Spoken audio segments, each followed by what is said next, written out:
For 10 full minutes, the mother sat in front of the judge and said absolutely nothing.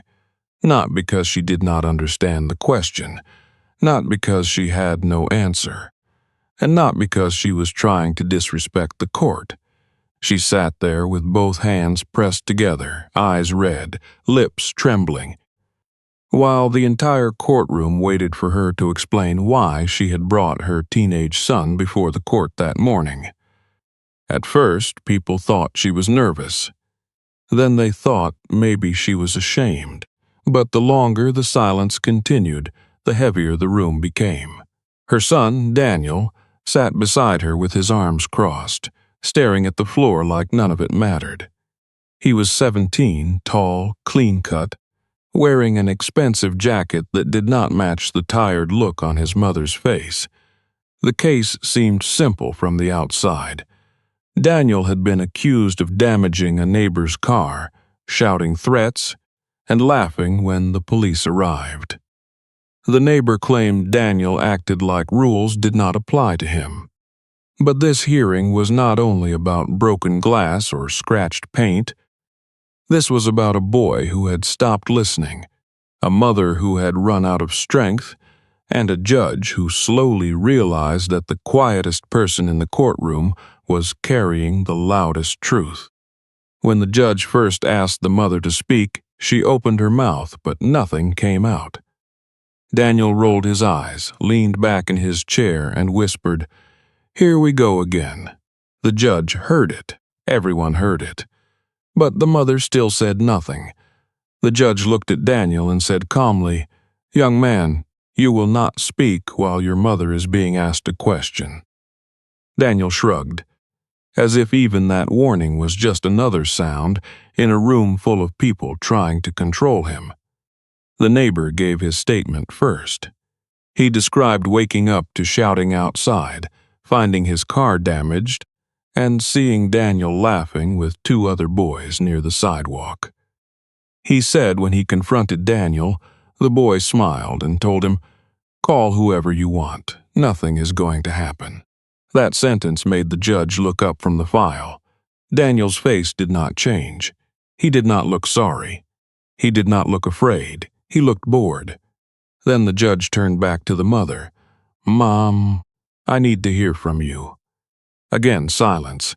1 minute passed, then 2. Her eyes filled with tears, but she wiped them quickly, almost like she was embarrassed for the court to see them. Daniel shook his head and muttered, "She always does this." The judge's expression changed slightly, but her voice stayed steady. "Does what?" Daniel looked up, surprised that the judge had responded.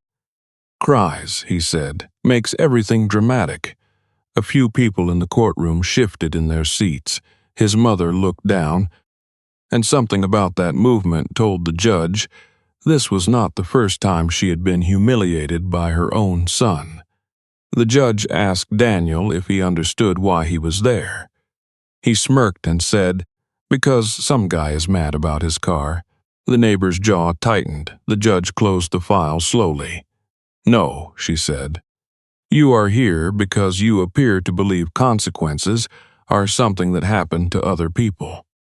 Daniel's smirk faded for a second, then came back.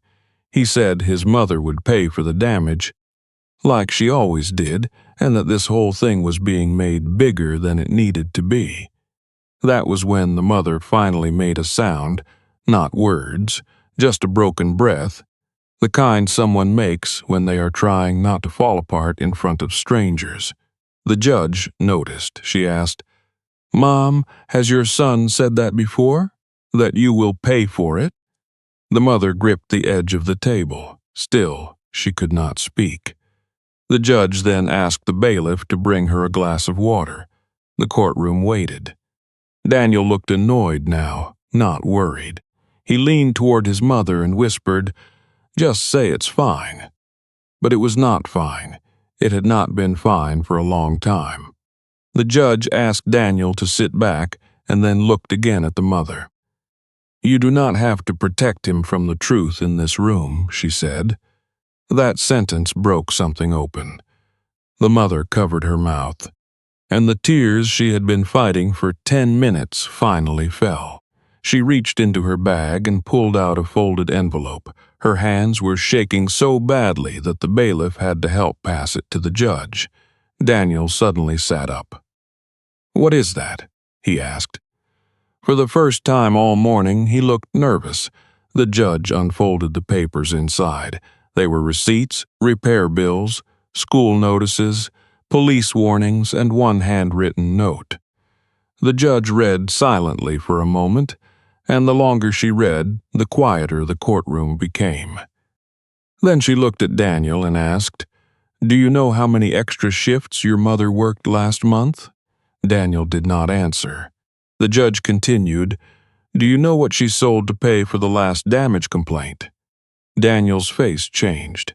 His mother closed her eyes. The judge held up one receipt and said, "Your mother sold her wedding ring." That was the moment Daniel stopped moving. The arrogance left his face as if someone had opened a door and let it escape. The mother began shaking her head, not because it was untrue, but because she had never wanted him to know. The judge asked her gently why she had not told him, and finally, after 10 minutes of silence, the mother spoke. Her voice was small, almost lost, but every person in that courtroom heard it.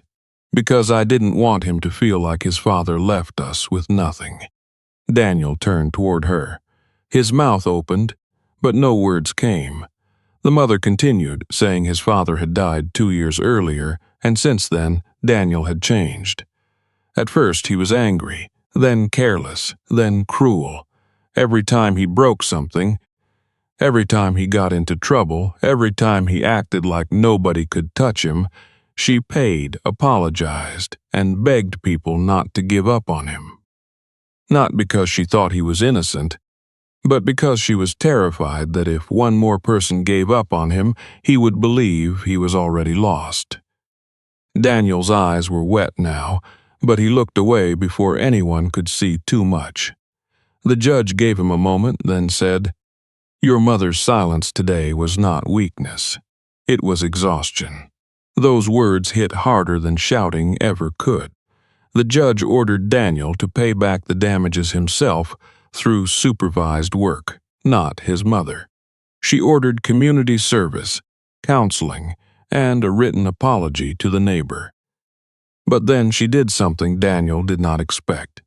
She told him to stand, turn toward his mother, and look at the person who had been carrying the weight of his choices.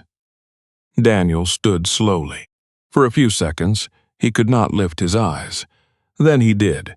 His mother was still crying, but she was not angry. She only looked tired. Daniel whispered, "I didn't know." The judge responded, "That is the problem. You never asked." The courtroom stayed silent. The neighbor, who had come in furious, looked down at his hands. Even he seemed to understand that something bigger than a damaged car had been exposed.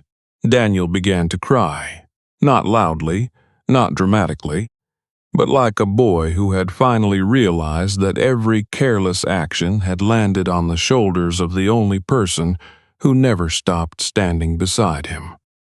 As the hearing ended, the judge looked at him one last time and said, "You are not beyond saving, but your mother cannot be the only one fighting for you." And that was why she had said nothing for 10 minutes, because some pain is too deep to explain quickly. Some sacrifices are too heavy to say out loud, and sometimes the truth does not enter a courtroom through a loud accusation.